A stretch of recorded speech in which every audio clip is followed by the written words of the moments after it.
Well, ladies and gentlemen, welcome here. Today at the conference, I was asked to speak about human factors. And obviously, you know I can't speak about all the human factors, but specifically we're going to look at the 737 MAX. Now, I mean, we think that's the only accident and that there's nothing in common with others, but I'm going to show you a little bit more today. So let's see, and I'm going to jump right in with the little bit of history here about the 737 MAX. Now, first of all, I'll say it was required an upgrade from the 737 to get it to the MAX to be a competitor against Airbus. Now, Airbus, the A320 guys, they upgraded the machine and they called it the new. Had larger engines, better fuel consumption, and therefore less operating cost. But the big thing was that they marketed this new machine as the pilots don't have to be retrained. You can just get into the cockpit and off you go. There's minimal changes, and that was the challenge for the 737 guys. Right, so we needed larger and stronger engines, huge fuel savings on the way, but to be able to fit that, these engines were too close to the runway or the bottom, and there wasn't enough space left, so they had to move the engine slightly forward and slightly up. All right, so increasing the nose pitch up moment, that was the result, and they were now looking at electronic protection, which will avoid a stall condition. Okay, so that was actually quite easy. All that they decided to do is they're going to build an electronic system. They call it the MCAS, and as you can see there, it's the Maneuvering Characteristics Augmentation System. Okay, MCAS. Don't have to know because they make these things up. But the point is that was running the pitch mode. Right, so the maneuver control system that they put in the MCAS was now taking over from the pilot. So let's have a look. It says there, it only activated once after takeoff, once the flaps has been retracted. And then it would be on for 10 seconds, and it would give the pilot 5 seconds. All right, so let's look at this. For 10 seconds, the autopilot will now trim, or let's call it the MCAS, will now take over the pitch control and trim the aircraft forward, while the pilot is pushing back and he's trying to pitch it. But he only gets 5 seconds. So, I mean, it's a losing battle. The MCAS is 5 seconds up. It's 2-1. There's no way the pilots. So incrementally, you really have to get rid of the system. The system can't stay on. And that's where the problem came in. Okay. One sensor, and we'll talk about the one sensor a little bit later on, only 4 seconds to initiate response. My goodness, who could do that? Well, the test pilots could do that. How could the test pilots do it? Well, they knew that the aircraft had the pitch up moment.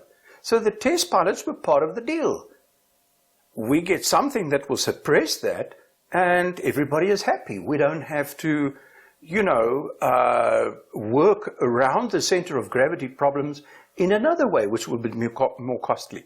All right, so now the clients obviously wanted no upgrade that required pilot training, because that would take time and money.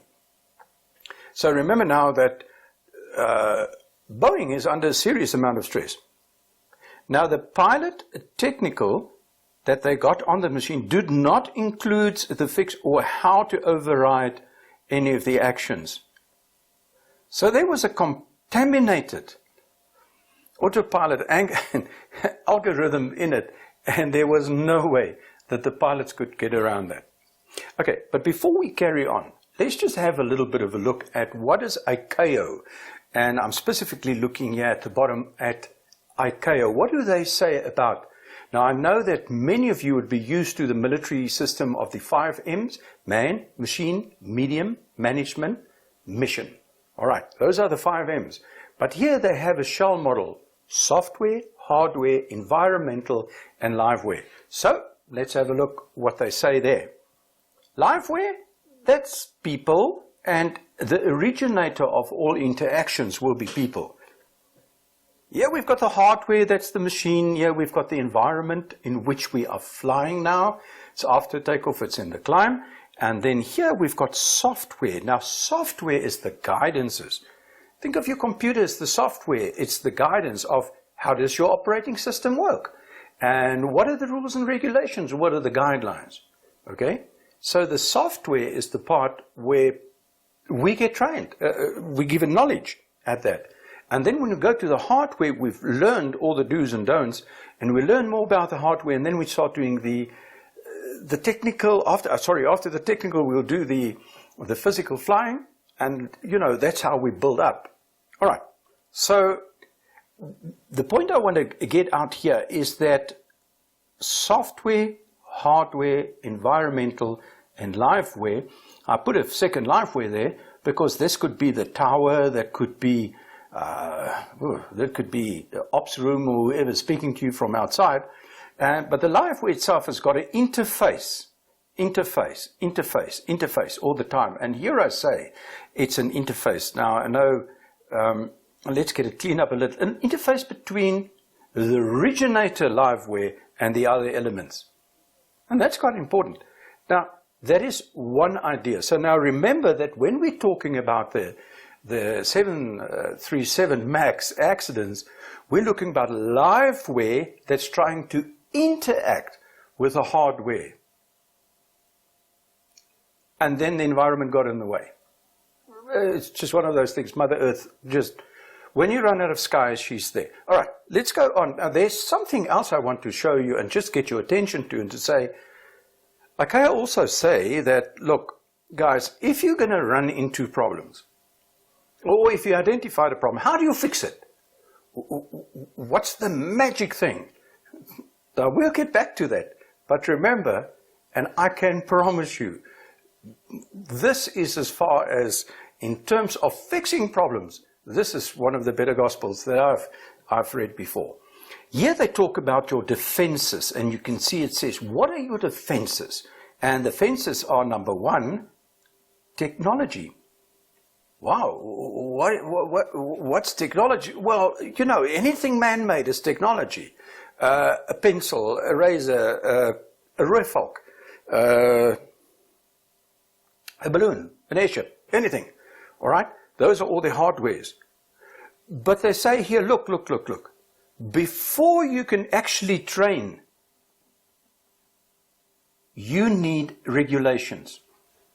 Now, I call it SOP, Standard Operating Procedure, and that's just a collective word to say whether we're looking about anything that's a guidance. That's from a recipe, and doctors, you like to call it protocols. And yeah, well, it's all the same things. What's the SOP of doing an open heart surgery? Well, okay, I wouldn't know. All right, but before you can do open heart surgery with the technology that you're given, you better get first, you must read the instructions.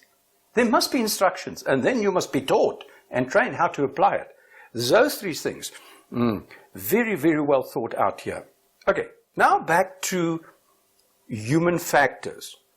Let's just sketch it a little bit further and say what is happening. First of all, I'm looking here at the client. The client is provided a huge amount of industry pressure. No training costs. And the opposition has already got the A320, the new, in the market. So, man, if you want market share, you better get your butt in rut. I didn't know that. No, well, whatever. After in movement, and then you can become competitive. So, imagine the pressure. Not for the pilots. For the guys who's making the money.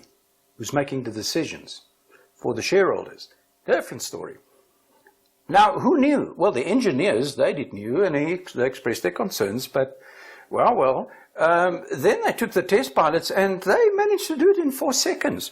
And so they knew about the problem, but because they could fix it, it wasn't a problem anymore. And, but it was better not to tell anybody else that things like this can happen. A pilot doesn't necessarily like it when somebody else grabs the controls from him. Okay? we'll have stick shakers and things to tell us that we're reaching the limits, but don't take the controls out of my hands, man. Anyway, never mind. So, management, they didn't know. But here the market came before safety.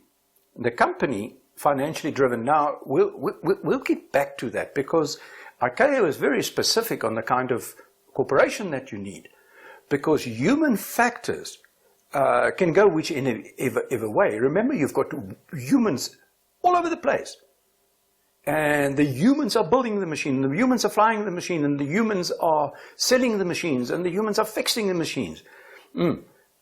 So, immense amount of human factors and very diverse. Now, the crew, well, you know, they didn't know. There's a little bit of suspicion because we don't really know how many people has you know, been in the trouble before, and so we don't actually know, but all right. The pilots when briefed, they didn't know, and now the speculation started. Okay, so look at Keckworth, England, highway crash. So that was a couple of years ago, quite a few years ago. But no, it was still again a 737. Let me quickly just say what happened there. It was the same scenario. They had to do an upgrade on the 737, but the newer version had to come out, and you don't have to do any more pilot training, because that will just add cost, and that was the big problem. So, what do?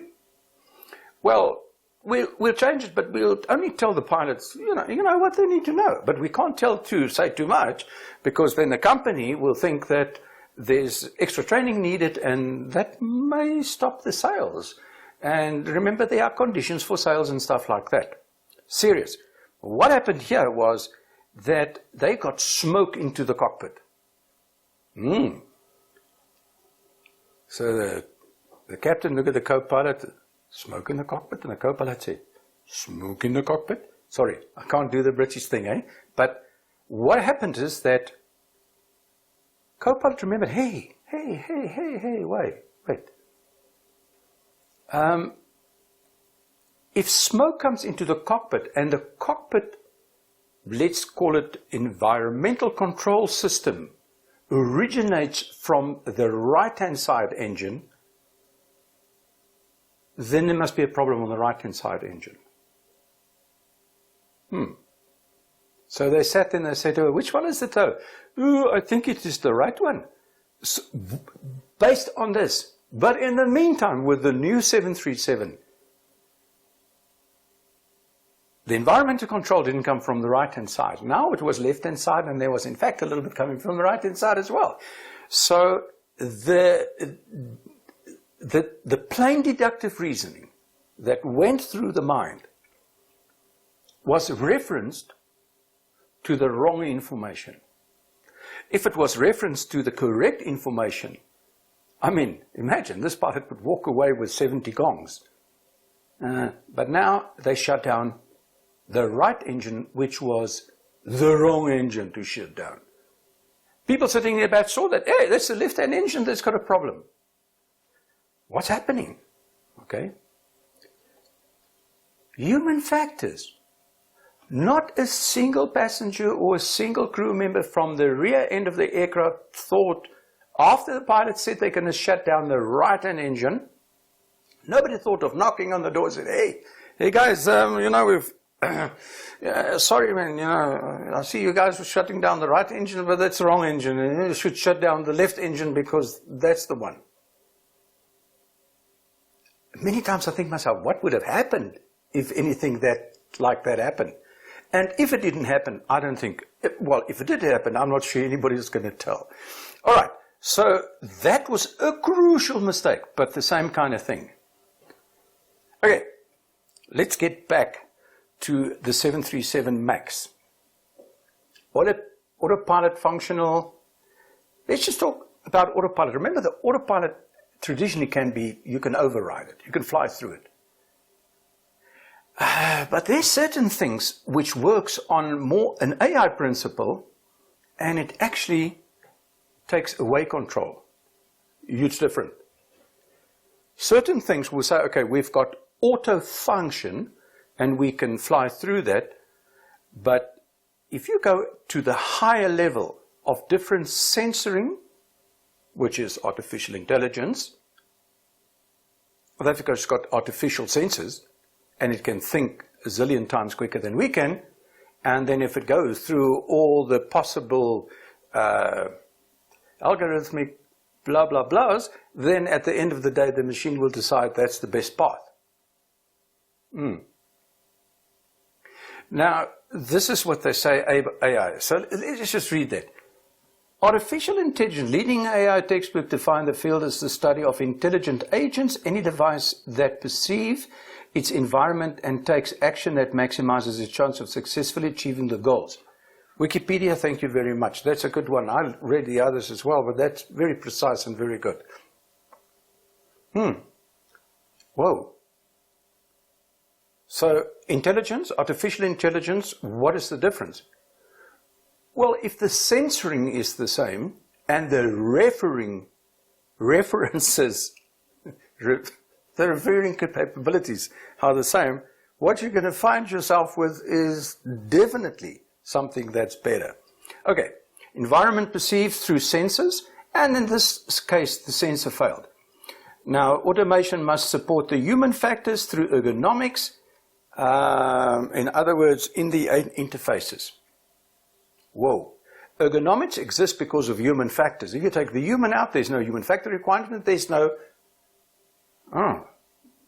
So what is ergonomics then really? Is it just saving time and money and make us comfortable and all that? Does ergonomics really go much deeper than that? Well, we don't actually take that up to the level we probably should. Anyway, that's something for another day. Okay, a shell model, there you've got the software, hardware, environment, and life, when the AI does not need human interface. Woo! Except when the AI sensors fail to produce the inputs. But AI cannot ask for help. Oh my goodness, wait, all right. I make a couple of deductions here. But remember, when I make deductions, it's probably because I don't know what are you feeding, what are you programming into the system. Never mind. Okay, pilots are now reduced. I know you're not going to like this one. Or pilots are not going to like this. Pilots are now reduced to task of monitoring. Now, if there's a human design problem that we have, or a human factors problem that we have, and that is to sit and monitor all the time, we're not built for that. Remember, if you go, a lot of you take you many years back, and we look at the performance graph, then you know that you need an input. You need something to excite. And then if there's a lot of excitement, there's a lot of performance, okay? All right. Now, yeah, that's called the performance stimulus graph, okay? Well, I suppose it's called a lot of other things. To monitor, now look at this, look at this. To monitor or not to know what to do when the glitch is experienced further reduces the pilot's status to that of a self-loaded passenger. Ooh, that one burns. So, will we always have pilots? Well, no. Within the next 10 to 20 years, notice I give myself big scope, we're going to need pilots. Okay, so fight for another day. Let's have a look what I say here. Now, I said this, and I am not talking about AI here. But I also want you to imagine that we've got AI, which is at a very high level of development, and then you've got your normal low-grade automation. So when the low-grade automation came to part, I wrote the next, and I said, the use of an auto system in itself is not the problem. That is what I said, it's not a problem. But eventually, that the operator, which is the pilot, becomes totally dependent on it. Why do I say that? Remember, I also live in another world where we've got smaller aircraft and pilots with single engines like your Cirruses and stuff like that, and they haven't got instrument ratings, and they get into the air and there's a cloud, and they just tell this Cyrus, I want you to do this, this, this, this, this. And you sit back, and what do? You monitor. I don't know why you monitor what you're monitoring, but you're monitoring. Because you have got no capability, no knowledge, no skills on how to rectify the problem if you see that your auto function fails. Yeah. It's happening out there. Obviously, it cheeses me off, you can see that. But anyway, now we said about the interface between man-machine. Now, this is a shuttle inside here. All right. That's the biggest computer screen I've seen in my life. And it's got so many knobs. Now, when I flew the Rayfalk many years ago, when we started off, it had what we called a HOCAS system. And the HOCAS system meant that hands on the collective, which is this pole on the left-hand side, and the cyclic in the middle. And there was, man, something like 20 odd flipping switches between these two. And are you switching this one or that one, or which one? You are literally working the machine through its advanced spaces. I'm not talking about simple flying. Flying is easy. But to manage the system through little knobs. So, no problem, they invented switchology. And they created us a switchology simulator. Man, and did we do switchology. And eventually you get into the Rayfalk and you can press these knobs without really thinking about that. That is why in this machine here, they start training a minimum of a year, 9 months to a year, if not even plus, beforehand, so that they can send people on a very specific mission. And on this side here, I've got that is the A320 cockpit. Very modern, very snazzy, fly by side, nothing between the legs here, nothing like these little thingies. This is just height. Okay, sorry, I'm not ripping Boeing. The Cirrus has got. Okay, never mind. Let's get in here. Right, how do we fix the problem? Now, I just want you to listen to the argument here a little bit. I say, give the crew the ability to override the MCAS. But this is a little bit of a contradiction in the design philosophy. Because remember, it was designed to take over from the crew, not to be taken over by the crew.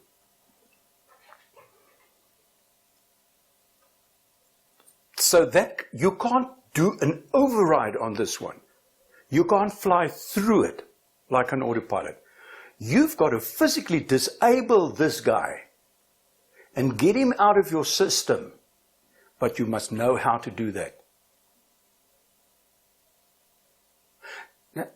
Now, if the aircraft is already outside its perimeters of control, and you then get it disabled, too late, you cried.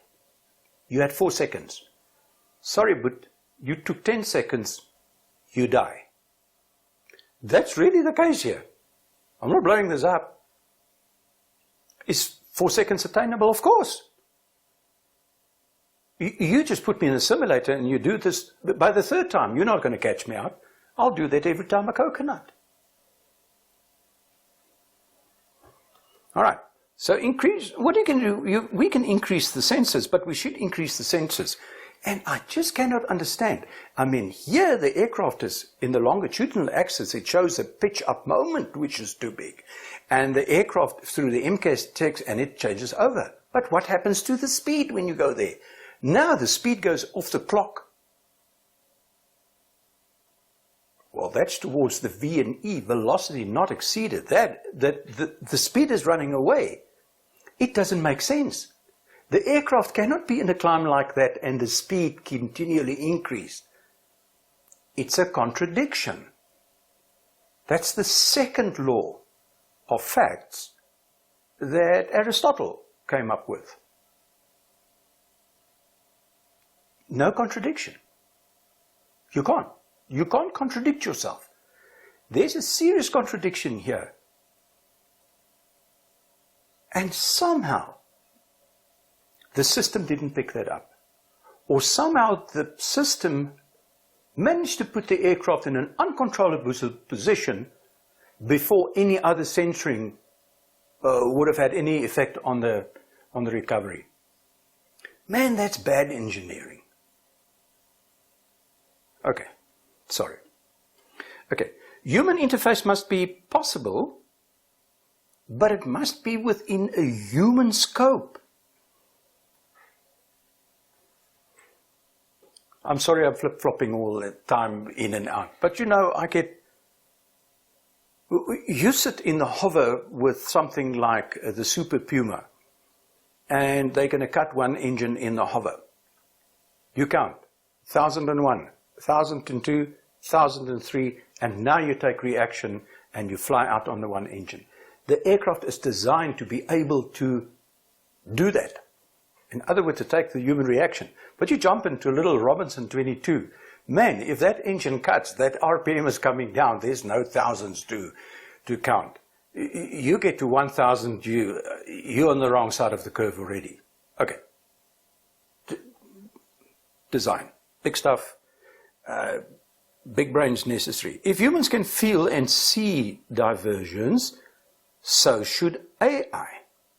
I'm just making an observation. Early warnings of a deviance. Man, okay, just from a human perspective, the nose is too high, but AI cannot fix it because the flaps are down. But it knows. The moment you take those flaps up, boy, I'm going to activate. Or, you see, this is where I think somebody didn't think.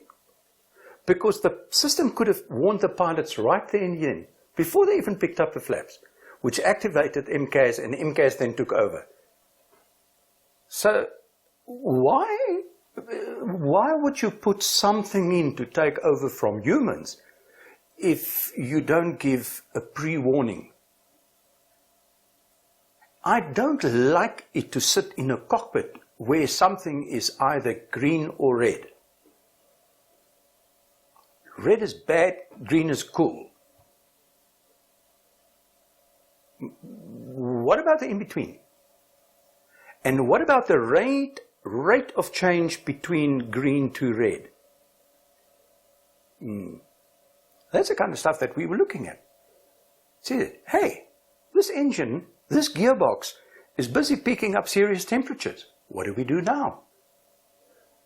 Before it could even get into the amber, we said, okay, let's take it offline.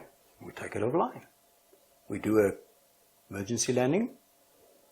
Helicopters because we can. That's just, one of those things. Anyway, here you've got the shuttle. Now this is from the official NASA report, or from the FAA report. NASA managers, here at the top, NASA managers also disregarded warnings from engineers about the changes of launch posed by the low temperature in the morning. And this baby got airborne, and one of the seals went, and then it just exploded. And here another one, it says, at the weather briefing, the temperature and ice on the pad were discussed, but neither then nor in earlier weather discussions was the crew told of any concern about the effects of low temperature on the shuttle system. Really? I wouldn't have told the pilots either, okay? I think this is one you must get over. If I told the pilots about that, then they will become part of the decision-making process to say launch go or no go. So you can't hold this one. That's why we've got a director that must say. That's why we've got the chief engineer. That's why we've got the boss man. And they must take the rep. I don't think they took any rep, but never mind. Organizational cultures. Listen to what the report says. The Rogers Commission found that NASA's organizational culture and decision-making process had been key contributing factors to the accident. Now, come on, you talk about human factors. I mean, this opens up another serious point. The organization that is, it cannot function. Okay, let me not get too passionate about this one. You get pathological. It's the same as pathetic, man. Bureaucratic, like in the red tape that you guys at AIM and all the places and the aeromedical institutes everywhere, and then you get the generative. If you look at information, messenger responsibility, and all that kind of stuff, and you go through the pathological one, you get NASA. You go through bureaucrat, you get NASA. All over again. When you go to this one, you get SpaceX. Oops, I probably shouldn't have said that. But they want information, they train people, they share, they reward, they scrutinize, and they just want to go to the next level. Don't talk about it. They talk, do, fail, correct. And in not one of their tests have they lost a crew member. Because they test to a point where they can guarantee to X percentage the probabilities. All right, let's go to the second to last slide. Humans can only function when issued with references constitutes night, or the right versus night. Right versus wrong. I've got night vision goggles on my goggles. Okay. You cannot distinguish between right and wrong if you don't know either of them.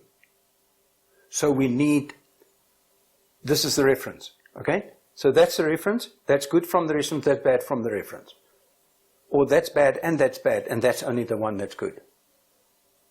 MCAS only had that. It didn't have that. Maybe they did, and maybe it didn't come out very nicely in all the reports. Yeah, now I need us to really just concentrate here. ICAO come up with the following, and they said technology, MCAS, SOP, or the reference material. Now, somebody must make the notes on how do you use the stuff, and then it must be trained. Now, these two steps were not there to create a reference point for the crews. Huh? Yeah.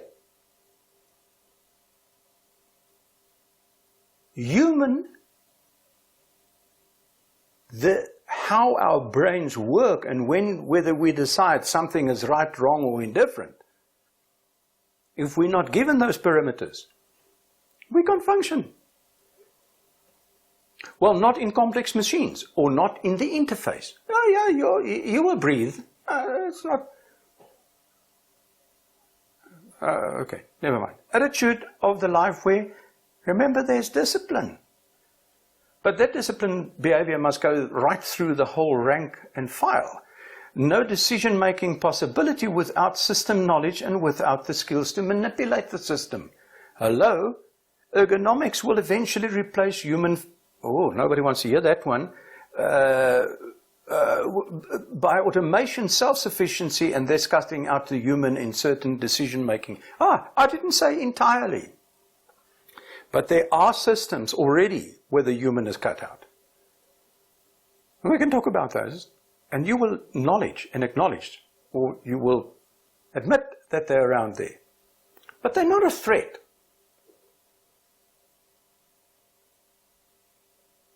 Well, unless they're designed like this. Okay, granted. Then the last one, just want to say here, not all human functions are being automated. But driving and flying, you bet. So where's it going to leave the rest of us? Well, it's simple. The rest of us, what we're going to do, we must just make sure that we stick to technology, there must be a guidance, and you must train according to the guidance to operate the hardware. Skip those steps at your own peril. Thank you. Enjoy.